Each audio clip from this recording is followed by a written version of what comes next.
got this cool looking welding gauge, kind of a steampunk item, brass. It's by Smith Welding Equipment Corporation. And I got a couple of pairs of pliers, round nose and needle nose. These ones are Kraeuter. No, these ones are the Crescent.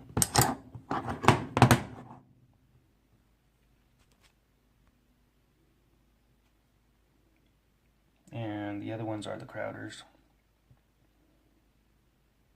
Kraeuter USA.